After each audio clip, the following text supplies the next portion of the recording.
What's up, guys, and welcome back to another episode of Back Pocket Topics. I'm Cooper. And I'm Scott. So today, guys, is going to be our version of an NBA preview. It's our first episode talking about the NBA and basketball. And now that the NBA is starting, we're going to shift our focus from purely football and maybe start to talk about a little bit of other sports too. Yeah, so I'm excited to get started with basketball because I love basketball and it's one of the most exciting sports there is. But today we're going to start off with just breaking down our top 10 teams in both the Eastern Conference and the Western Conference. These aren't like predictions for like the standings. They're going to be like the top 10 teams in the league. Like if the playoffs were to start in like a month, give these teams a month to warm up. If the playoffs were to start, who do we think is going to win and what's that ranking? Like every team at its full go. We're not going to because some teams don't try as hard in the regular season or just injuries are going on at the start of the season or whatever. But like this episode is going to be starting off with just the best teams in the NBA, and we're going to start off with the Eastern Conference. Starting off at number one. Cooper, I'll let you start us off. Yeah, I'll start us off in the Eastern Conference, and I'm going to go with the Milwaukee Bucks. And I agree with that statement. Yeah, I mean, just to start off, I'm going to try to keep it as simple as possible. Giannis Antetokounmpo, in my opinion, is the most dominant player in the entire NBA. He's obviously one of the top 3 to 5 guys in this league.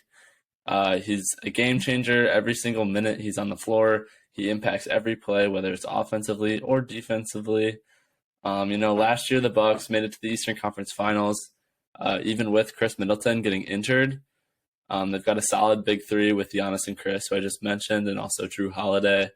And they've got a pretty solid bench, too. A lot of good role players. I don't know. I think the Bucks have a real good shot at making it into the finals this year. Yeah, so obviously Giannis, he's the best player in basketball. I don't think that's a hot take at all. But I also think that players like Drew Holiday and Chris Middleton are incredibly valuable to this team as well. Like they're both all-stars in their own right. I think Drew Holiday is one of the more underrated players in the league. He's a top 2 or 3 guard defender in the league while also being a very strong offensive player. And Chris Middleton is one of the more efficient shot creators. And I honestly am surprised he's not overrated as a player because some of the shots and shot creation that he can do is like literally up there with like Devin Booker and players like that who can make this their mid-range game and make some tough shots that like he literally plays in the exact mold of a player that would generally get overrated, like a player like Bradley Beal or a player like Devin Booker, in my opinion. And it's just surprising that he's not more overrated. But I think Chris Middleton is an all-star level player, and just the Bucks as a whole team, I think their defense is going to be one of the best in the NBA. And their offense is obviously going to be great. So I think that, and also they're just proven and very experienced in general. So they're just a safe, strong pick for the number one team in the Eastern Conference. Yeah, for sure. I mean, they've got guys like Grayson Allen, Bobby Portis, Brook Lopez, Wesley Matthews, all them role players, some of them coming off the bench. And last year, I honestly think that they had a better chance of making it to the finals than the Celtics. I think that they might have been a better team than the Celtics before the Chris Middleton injury. Because really, I mean, we both mentioned how Giannis is probably the best player in the NBA, but down the stretch in games, it's always Middleton that's the guy that's taking the shots, and they just didn't have that last year. And yeah, like you said, they're proven. Yeah, so I guess now we'll move on to our number 2 team in the Eastern Conference. And my number 2 team has changed because it would have been the Celtics, but I just don't know what to do with them because of Ime Udoka. That's exactly the same with me. My number 2 team as a result is the Philadelphia 76ers. I think that might be a little bit of a weird take. I'm not sure, but I just think James Harden is probably going to have a bounce back year. I think that offensively he's going to be a little bit more efficient, and just this offense in general is going to be a little bit more, it's going to be stronger and more efficient as a whole. And I think that this team has just gotten stronger overall, and their depth is very good in general as well. Like you bring in PJ Tucker, who's going to be a very good 3-and-D, especially defensive guy to strengthen up this defense and almost play a role like you're going to lose some defense when you lose Ben Simmons. Ben Simmons didn't play last year, so you're just going to gain defense in PJ Tucker. Like PJ Tucker's going to play that similar role probably defensively, and then also Joel Embiid, just a defensive monster as well as an offensive superstar, one of the best players in the NBA. And I just think that this team is going to be one of the. I think they're going to have a good bounce back year despite having kind of a mediocre season last year. Yeah, I agree with you 100%. My number 2 team was the Sixers as well. I mean, everybody knows how good Joel Embiid is, like how dominant he can be offensively, what a great rim protector he is defensively. He hauls rebounds. However, like you said, I personally think that this season for the Sixers completely falls into the hands of James Harden. If James Harden can get even anywhere near to the level he was playing at back in Houston, it's over for the rest of the league. I'm not sure if James still has that in him, but if he can get back to being that player who can give you 20, 26, 27 a night, can spread the ball to his teammates, and he might not play the best defense, but that's all right. He does it all offensively. Tyrese Maxey is a young star. He's developing in this league. He's a great player. Like you mentioned, they picked up PJ Tucker in the offseason. They got Montrezl Harrell and Danuel House. I think Matisse Thybulle is a pretty good defensive player, along with PJ Tucker and Joel. And yeah, I mean, not only do the Sixers have like those 2 big guys in Joel and James, but they also have a really deep bench. And I think that's something that really sets apart like the top tier contenders and just like teams who are going to maybe fizzle out in the playoffs. Yeah, the teams who have success in the playoffs are always the teams with the most depth. Because by that time in the season, everyone's all beat up, everyone's like injured, and the depth really matters in the playoffs. Even though you do have a shortened rotation, the depth at that point just really matters a ton. So you can't have a team that's only 6, 7 guys deep. You need a team that's going to be able to have 9, 10 guys that they're going to be confident playing, and the Sixers are definitely one of those teams. Right. So yeah. So I can start us off with my 3rd best team in the East, and I'm going to go with the Boston Celtics. I do think that the whole debacle with their coach, Ime Udoka, could hurt them, and it probably will hurt them. I'm sure there's tension in the Celtics building and all that.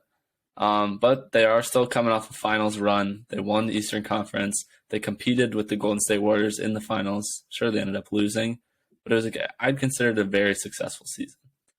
The same old. Jason Tatum and Jaylen Brown are going to carry the load offensively, but they are going to have more help this year. They acquired Malcolm Brogdon from the Pacers. He's a very talented point guard. Obviously, they still have Marcus Smart, who might not do as much on the offensive end, but is one of the best on-ball defenders in the entire NBA.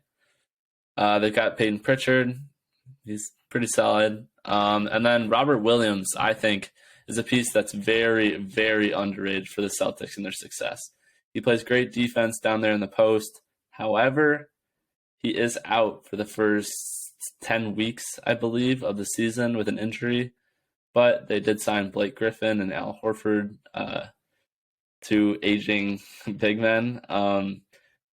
So yeah, I don't know. Put some respect on Al Horford's name. Come on. He's old. He's good. He's good. He's a really good player, though. Yeah, for sure. But I do think that if one thing is going to hurt the Celtics, it's going to be that big man depth. I'll get to the Celtics in a minute. They're my number 4 team. But I'm just going to quickly go with my number 3 team. Like, I'm a little bit less sure about this team, but I'm going to go with number 3, the Brooklyn Nets. They obviously have superstar offensive players. They've got offensive firepower left and right. And adding Ben Simmons is obviously going to help their defense, which has been their main concern. And just overall, I think that defensively they've improved at adding guys like Ben Simmons, adding guys like Royce O'Neal, and just getting depth in general with players like TJ Warren. Seth Curry is going to be there for a full season now. And this team has depth. It has offensive superpowers. And, like, when you add those 2 things, typically that means postseason success. And, like, yeah, it's a little bit concerning that they're going to have 2 non-shooters in their starting lineup with Ben Simmons and Nicholas Claxton.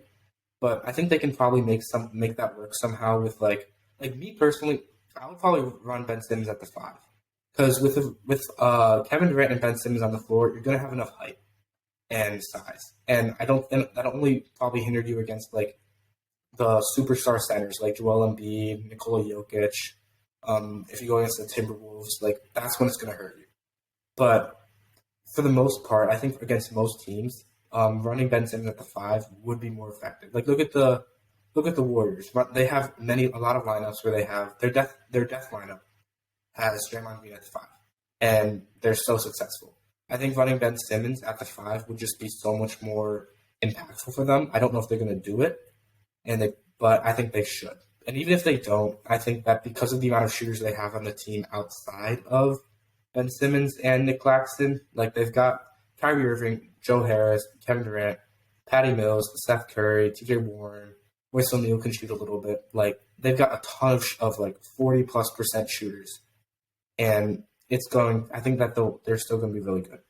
Like yeah, there's definitely a little bit of like, oh, the Nets might blow up in their face like they have done in the past, but like I'm just not confident enough in the Celtics right now because of the Ime Udoka stuff, and I don't know. I think that the Nets are a good team and they have a lot of potential, but they also could. They're a little riskier and they could blow up. But now I'll quickly move on to the number 14 with the Celtics, just because Cooper already talked about them. I'll just add a couple of things.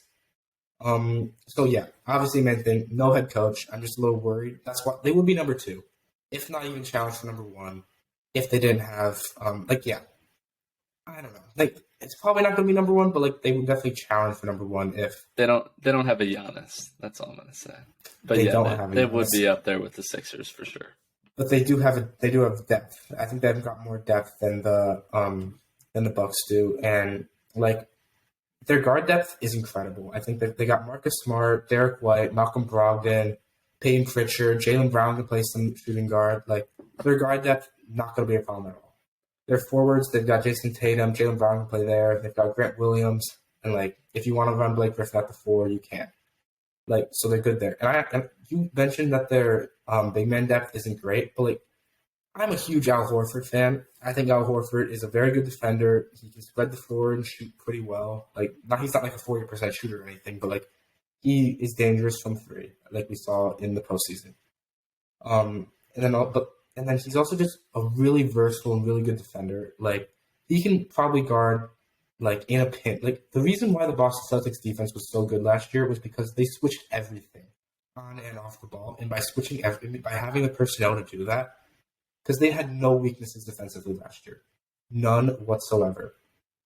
And like, which is why also adding Malcolm Brogdon is going to be really good for them, because he's going to give them a little more offensive playmaking, which is something they definitely needed, while also maintaining their defense because Malcolm Brogdon is a plus defender. But then back to their defense, like their switching everything defense was able to keep Robert Williams in the paint and utilize Robert Williams' elite rim protection. Like Robert Williams is a top 8 center in the league probably, and he's incredible, really versatile, really switchable, and just this Boston Celtics defense is incredibly switchable overall. But at the same time, the reasons why I think that there's a little bit of questions and why I put them at number 4, like I said, their coach, and also I think that both Jaylen Brown and Jason Tatum can be a little bit too like ISO heavy and just like can like chuck up some weird shots. Like I think they're really good players. They're really good. Like Jason Tatum's a top 10 player. Jaylen Brown's a top 25 player, top 22 player. But I think they're not a superstar. They're not a Giannis. They're not a Joel Embiid. Like I'm just like a little bit more hesitant. They're not a Kevin Durant, but like and without a head coach, like yeah, they're gonna have a full season to like get like underway before like the playoff basketball starts. But I don't know. Just got a little bit of question marks there. But yeah, Cooper, what are your thoughts? Yeah, I mean, I agree with a lot of what you just said. I think that the reason that the Celtics eventually ended up crumbling against the Warriors in the finals last year was what you just mentioned about Jason Tatum and Jaylen Brown trying to play iso ball instead of really spreading the wealth offensively. And that kind of segues me into my number 4 team, the Nets. I think the past couple of seasons, you touched on it, people have been hard and harsh on the Nets. They've had the superstars. Obviously, they still have Kyrie Irving and Kevin Durant, despite all the drama over the offseason. They used to have James Harden, but they obviously traded him away. But what I think is different about this year's Nets team and what, in my mind, makes them like a true creme de la creme contender is the fact that they actually have bench depth now. Like you mentioned, they brought in guys like TJ Warren. They brought in guys like Royce O'Neal. They have Joe Harris. They have Seth Curry. They have all these guys that can actually come in and make a positive impact on the game, which is something that I think that they sacrificed in an effort to get James Harden, Kevin Durant, and Kyrie all teamed up at the same time. And now that they actually have the bench depth to go along with those obviously two superstars, Kyrie and KD, I think that makes the Nets really, really, really scary. You did mention the lack of overall defense, and I think that's definitely something to look out for. But they did get Ben Simmons. He's a great defender. He can guard most players in the league, which is pretty impressive. And I would say that Nicholas Claxton is going to have to make a pretty serious jump if the Nets want to really compete with teams like the Sixers and Bucks, just because of their, like, Joel Embiid. And yeah, Ben Simmons can try all he wants to guard Giannis. I just don't think he'll be able to do it by himself. Yeah, you need a strong rim protector in order to be able to guard teams like that. And Nicholas Claxton at this point in time, he's a top 20 center, maybe. Maybe that's even pushing it. He's a decent defender, decent lob threat, but he's not what you want when you're guarding when you're guarding Giannis and Joel Embiid. So yeah, for sure. And I think that, like we mentioned at the beginning of our episode, that we're doing this based off of the best teams, not like our regular season standing predictions. Just because like teams like the Nets, yeah, they might not win a ton of games or as many games as you'd think in the regular season, just because like Kevin Durant sometimes takes time off, and Kyrie's got whatever Kyrie's got going on at the time. But they're still obviously a super, super dangerous team when it's going to come to the postseason. Yeah, and then now that's a perfect segue into my number 5 team. On the flip side of that, the Miami Heat are a team that are going to outperform in the regular season, and then I don't think they're as serious of title contenders as their seeding is going to make it look like. Like last year, they were the number 1 seed in the East, I believe, and they were a very good team in the playoffs. Jimmy Butler went crazy, but at the same time, we knew they weren't really going to be a true title contender. At least that's what I thought. And then but let's just go back to Miami Heat and let's talk about their pros real quick. Like the Miami Heat have veteran experience all over the place. Eric Spoelstra has so much experience and is one of the best coaches in the NBA. Kyle Lowry has a ton of experience, and is going to be he's a very good, solid point guard. Jimmy Butler, a ton of experience just overall. Like this team is just so weathered in the playoffs, and they know how to act in the playoffs. And then also they have a ton of depth. Like this is their bench right now. They've got Gabe Vincent, Victor Oladipo, Duncan Robinson, Max Strus, and just that alone is incredible depth. And then their starting lineup, they've got Tyler Herro, who's probably going to get 20 points per game, like he did last year, and just be a strong guy. And they've got Bam Adebayo, who's one of the most underrated players in the NBA, in my opinion. He's such a switchable defender. The dude can practically guard from 1 to 5, while also he can guard. He's probably the only player in the NBA who can guard Joel Embiid while also being able to hold his own. I'm not saying he's going to be able to lock him down, but hold his own on a guard like Trae Young for a possession. Trae Young is going to be really good against him, obviously. But if you needed to switch on a ball screen or something, he's going to be able to hold his own, and Trae Young's not going to be able to just abuse him he would be able to against Nikola Vucevic or something. But the only problem with the Heat is that I just don't think that they have a really elite offensive option, and as a result, They're just not going to be able to get past teams like the Bucks, like the Sixers, like the Celtics, even. But I think they're going to be very strong and very successful in the regular season, and just in the playoffs, they'll probably win round one against like an seventh seed or something. But then once they have to play a team like the Celtics, who say struggled a little bit in the regular season, end up with a fifth or sixth seed, and then they have to play them round two, and then the Celtics end up beating them or something like that. Yeah, for sure. The Heat weren't my fifth place team, but I will give my 2 cents on the team in general. I feel like the Heat are a team that just frustrates me as like a enjoyer of the NBA in general because they could be so good if they just had that one premier offensive option. And they've been one piece away, it feels like, since their bubble run when they made it to the finals and lost to the Lakers. I think that if this offseason they had went and tried and pushed their hardest to get a guy like Donovan Mitchell, they would by far and away be one of the top contenders in the entire NBA. That would be scary. Yeah, exactly. And they just haven't done anything like that. I mean, Jimmy Butler and Tyler Hero are your two main offensive options. I think Kyle Lowry's age is really starting to get to him, so that's a little concerning. And I don't know. I do agree with you that they have a really good bench and good depth, which is going to help them win a lot of regular season games. But they just don't have the star power to compete in the finals. I can understand that, I guess, yeah. Yeah.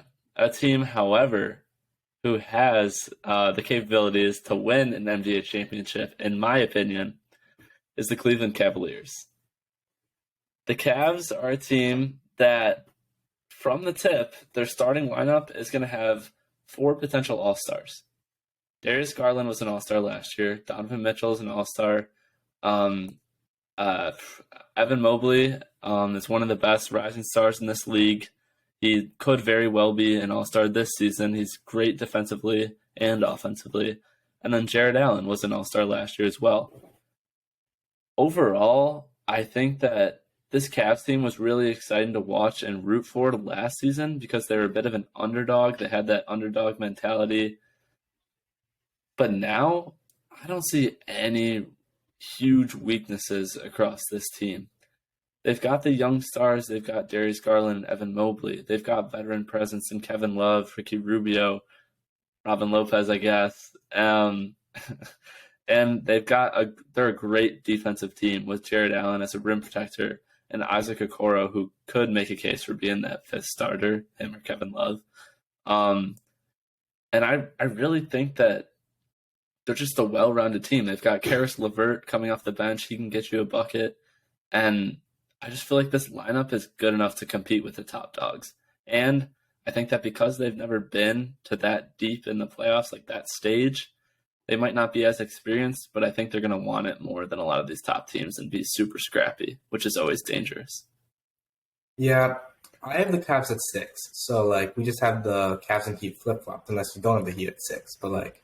No, I do. Yeah, I've got the Heat at 6, yeah. Okay. So, I've got the Cavs at 6. And I agree with what you said. They have a lot of firepower. They've got 4 All-Stars, like you said, they're going to be a very, very, very fun team to watch and also play with in 2K, in my opinion. And for sure. But I just think the reason I have them at 6 is because this team just got together. Really, it's going to be interesting to see how Donovan Mitchell is able to work with Darius Garland because they're both guys that need the ball in their hands a lot. And while Donovan Mitchell did have Mike Conley to play point guard, it almost felt like Donovan Mitchell was the ball dominant guy. He was, quote unquote, the point guard. He had the ball in his hands more often than Mike Conley did. And like it's the same way. And Darius Garland also likes to have the ball in his hands. And like you can say, oh, Darius Garland played with Colin Sexton. He knows how to play off the ball or whatever. But no, Darius Garland, like last year, Darius Garland's a completely different player last year than he was earlier in his career.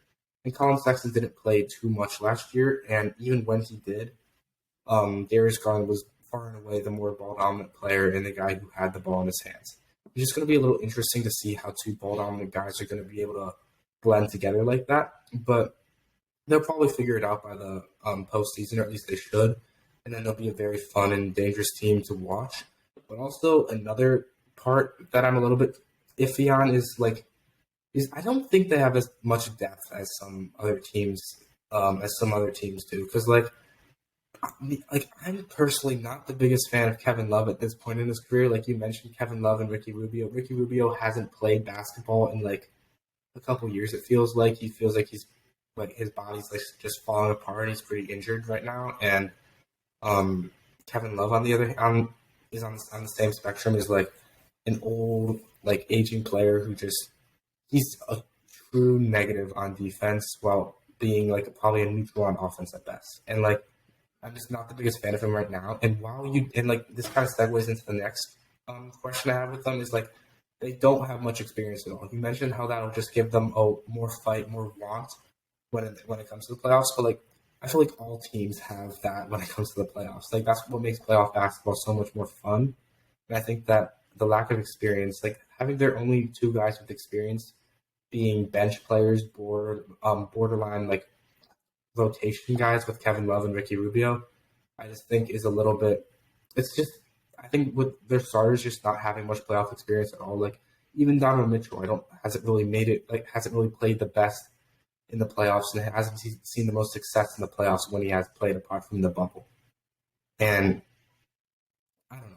I just have a couple question marks there, but they're definitely a very fun team. They definitely have a lot of potential and a lot of firepower that I could see them being like the fourth or fifth best team in the East at the highest. But also, I just have a couple of question marks and a little bit more faith in, say, the Miami Heat. Yeah, I mean, those are all fair points. Yeah, we already touched on how our fifth and sixth place teams were flip-flopped. I said enough as like I want to say about the Heat. Nothing really about them is really intriguing to me. However, I can get us started with my seventh place team. Not seventh place, sorry, seventh best team in the Eastern Conference. And you had mentioned how the Heat are a pretty fun team to watch. I feel like this team is kind of like the opposite of fun, which sounds bad, but what I really mean is that they're fundamentally sound. They play good team defense. They're well coached, and I've got the Toronto Raptors. I've got them at 7 as well. Yeah, so Scottie Barnes is a player that I'm about as confident in Scottie Barnes becoming the next big superstar as any young rising star in the league. I'd put him up there with Evan Mobley, obviously. I think he's the truth. He can do it all. He can do it all on the court. He plays great defense. He got better as the season went on last season at creating his own offense, which is something I would imagine he would be able to improve upon this season as well. They've still got Pascal Siakam and Fred VanVleet, who are two very talented basketball players. I would say they're stars. They're stars in the NBA. Yeah. Yeah. Go ahead. I was just gonna say maybe not. They're low level stars, like they're sub all star level players. Sure. Yeah, Pascal Siakam might be a little more well rounded than VanVleet. He plays pretty good defense, while VanVleet is more offensive focused. But they've got role players like Gary Trent, OG Anunoby. They brought in Otto Porter, who won a championship with the Warriors last season. And yeah, I mean, like I already said, they're just well coached, and they might not have as many highlight reel plays as some of the other teams in this conference. However, I don't think that they're going to make a ton of mistakes to put themselves out of games. If you want to beat the Raptors, you have to beat them yourself by playing good basketball, because they're not going to beat themselves. And that's pretty important. Yeah, I definitely agree with all of that. Or at least 90% of that. And I think this just boils down to Nick Nurse being the best coach in basketball right now, at least in my opinion. And totally fair. Nick Nurse, best coach in basketball. They have a lot of depth and really good role players. But you said Scottie Barnes, you're confident in him being the next superstar player in the league, and I think Scottie Barnes is a really good player, but I just have a hard time seeing him emerge as a top 15 player in the NBA. I think his ceiling is more like someone like I think he's kind of like Pascal Siakam. I think they're kind of similar players. Like I don't know. Like I think that I think Pascal Siakam's around the 20th to 25th best player in the NBA. And I think that Scotty Barnes can probably be a top 20 player in the NBA, but like I just have a hard time seeing him being a superstar. But maybe that's just because I he's a young player and you just have more faith in him than I do. But like I don't know. But just going back to the Raptors, they're just a really well coached team and a great defensive team that just limits mistakes. And Fred VanVleet did have an incredible year last year, and I think we should see him come back down to earth a little bit. But he's still a very good player, and I think this team is just very solid all around, and they're gonna avoid mistakes and be well coached and very good defensively. Yeah, for sure. Definitely hit the nail on the head right there. Like we said, well coached, good defense, whatever. I just don't think they have enough talent to really seriously be considered as a team that could win the finals. Do you want to start us off with your eighth place team or eighth best team? Sure. My eighth best team in the Eastern Conference is the Chicago Bulls. Yeah, I think that the Chicago Bulls, they've just struggled a ton with injuries, and it's just been kind of annoying. Like you've got Lonzo Ball, who's just hasn't been able to play healthy at all since he arrived in Chicago. And if we had Lonzo, I'm saying we because Cooper and I both like the Bulls, but Lonzo Ball, he could be so good for this offense. He could be. He's a playmaker that we need. I think this team just lacks that level of passing and playmaking that Lonzo would definitely bring, and I don't have faith that Lonzo's going to be able to stay healthy. And there's that question mark that's just going to make this a little bit harder. And then also like DeMar like had like an unreal like weirdly good season after having a couple of bad seasons before that, and like just like he kind of like shot back up to like Toronto level DeMar.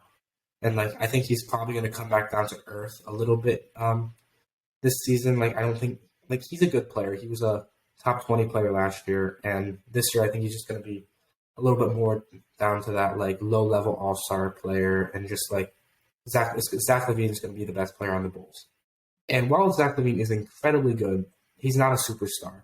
I'm sorry, Jared. Zach LaVine is not a superstar. He's not the best shooting guard in the NBA, but Zach LaVine I think he lacks an it factor because like on paper the dude should be incredible. He can shoot it from all over the floor. He can make crazy, unreal shots. He's so fast, such a good slasher, such a good dunker. On paper, offensively, he should be an unreal scorer.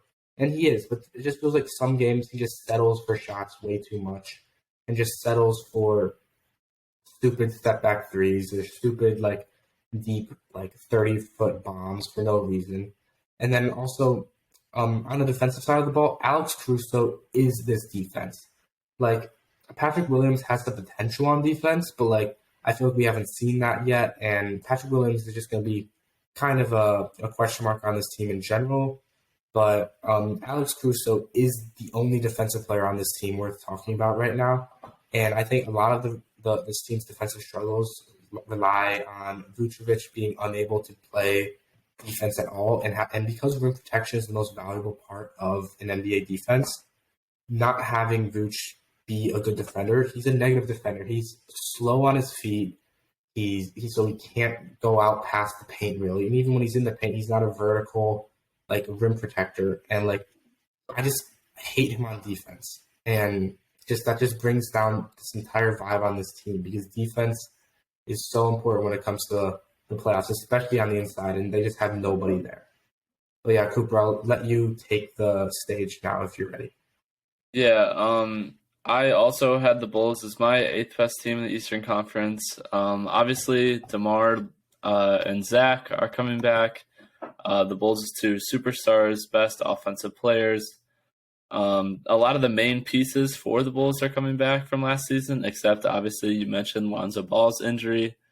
And you mentioned a lot of Lonzo's playmaking, but really why I think that Lonzo's injury is such a big just like contributing factor to the reason why the Bulls can't really be seen as a top contender is his defense. And you mentioned how their defense is really dependent on Alex Caruso. If Lonzo were to be healthy, I think that he would be easily the second best defender on this team. I mean, really, yeah, Patrick Williams, I think he can be that force on the defensive end if he maybe like grows into that role this season. Ayo Dosunmu, who was just recently named the Bulls starting point guard for this season. I think he can be a pretty solid defensive player. I mean, Javonte Green plays scrappy and he can get those loose balls and hustle on the defensive end. But really, yeah, I mean, the Bulls aren't a great defensive team. I'm excited personally to watch a fully healthy Zach LaVine. He's come out and said publicly that injuries harbored him for a lot of last year, and he got a fat bag this offseason. And he's going to become, yeah, for sure. He's going to be coming back fully healthy. I agree with you that he is going to be the best player on this Bulls team. I mean, it's only natural for DeMar DeRozan to regress a little bit after that All-NBA caliber season last year. As a Bulls fan personally, keeping up with Bulls fans all around me, all around us, wherever, Nikola Vucevic is just always who every single fan happens to just rip on, no matter what.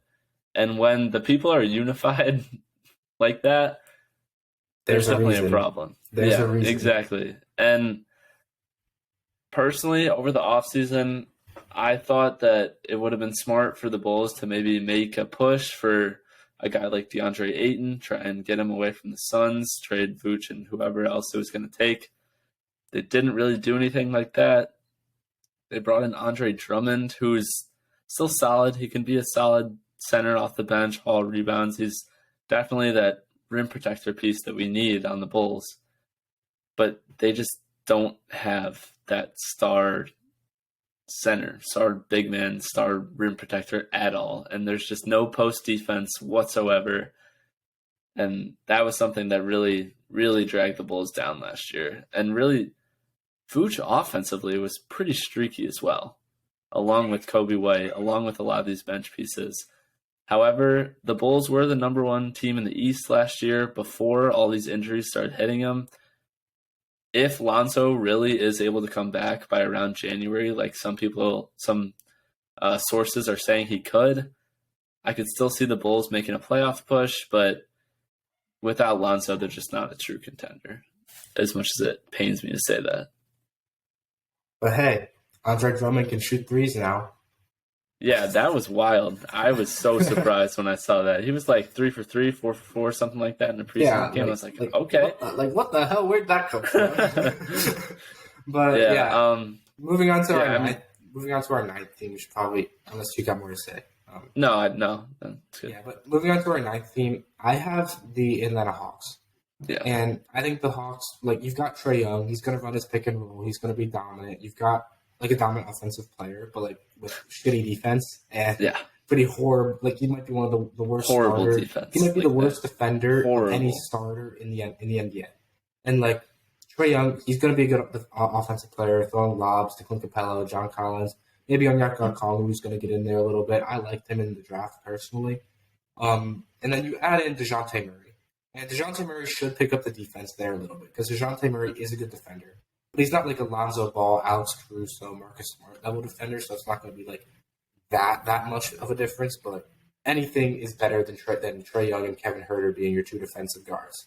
So they should be better there. But also, going back to the Cavs, two ball-dominant guards here as well in Atlanta. Like, DeJounte Murray needs the ball in his hands, and same with Trae Young.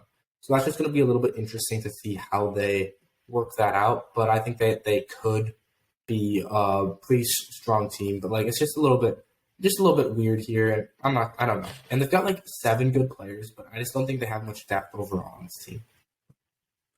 Yeah, I had the Hawks in the same spot as well. I've seen a lot of hype around them for some reason that I don't really buy into at all. I think it's kind of like a mid team. I would put like mid tier. I don't know. I mean, obviously Trae Young is dominant. He's really good. DeJounte Murray, yeah, it was a bit of a confusing acquisition in my opinion, Like for the Cavs, I feel like it made sense because Donovan Mitchell is a proven all-star number one option. So like you can afford to have two ball dominant guards on the court at the same time. But DeJounte Murray, like he's solid, but I don't think he's anything that special. Obviously they still have Clint Capella. He's a great rim protector. John Collins can get his. On the offensive end, Bogdanovich is a pretty good shooter. He's a solid scoring option for them. And I don't know.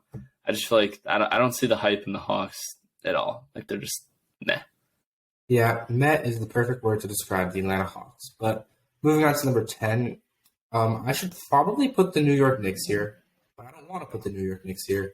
I don't like the Knicks. So I'm going to put the Detroit Pistons just because I think that they're a fun team. I think that Cade Cunningham and Jaden Ivey are going to be a very fun team to just like. I think they're going to be a very, very fun combination. I think they're going to play off each other very well, and I'm going to be interested to see how they're going to grow together as players. And also, Saddiq Bey, I love you, Saddiq Bey. You were my favorite player in that draft class, and you are proving me good, proving me well, proving to me be a smart draft analyst. So There you go. Saddiq, yeah, finally get my words out. But yeah, Saddiq Bey is Bey. I love Saddiq Bey. I love Saddiq Bey, and I just get good vibes from this team all around, honestly. And I think they had a great draft getting Jaden Ivey and Jalen Duren. But honestly, this is more just me having a lot of fun with this team. Yeah, for sure. For my prediction for the 10th best team in the East, I don't have the Knicks. I don't have the Pistons. Believe it or not, I have the Washington Wizards. Ooh. That might seem a little bit strange as a prediction, but when it's all said and done, they still have Bradley Beal, who's one of the best scorers in the entire NBA. Him alone, I feel like, is a good enough player to get the Wizards to like the 10th spot in the East. I don't like the Knicks. The Knicks aren't very good, but I think Bradley Beal will be enough to drag this team to the play-in, and the rest of their roster really isn't that bad. I mean, they've got Kyle Kuzma, they've got Kristaps Porzingis, who they acquired last year from the Mavericks. I think something to watch for them could be the development of young players like Denny Avdija. I know I just butchered that, but I think it's Denny Avdija. Okay, yeah, sure, that works. Rui Hachimura and Corey Kispert, who are all pretty young, as well as their first-round pick, Johnny Davis, who might be able to carve himself out a role in this offense. I really think that the Wizards aren't that bad, and obviously they're not like a contender, I would say, but I think they'll make the play-in. They could fight in for a top 8 spot and actually make the playoffs. But yeah, I mean, I've got the Wizards. Yeah. The reason why I mentioned the Knicks just briefly was because Tom Thibodeau, I think, is a very good coach. And you're going to have a decent defense when you have him as your coach. And bringing in the guard from Dallas, I'm blanking on his name. Jalen Brunson. Jalen Brunson, yeah. Jalen Brunson had a very good year last year. I think bringing him in is going to help a little bit. But, like, they're just still just a meh team in general. They're actually below meh. But, like, I don't know. Yeah, I mean, the Knicks paid a crazy amount of money to bring in Jalen Brunson to make the most like mid big three of all time. Can you even call it a big three? It's a mid three. It's a mid three. It's a mid three. You'd love to see it. Yeah. So that'll do it for us for our Eastern Conference best teams in the Eastern Conference from Back Pocket Topics. Thank you guys for watching. Yep. Thank you.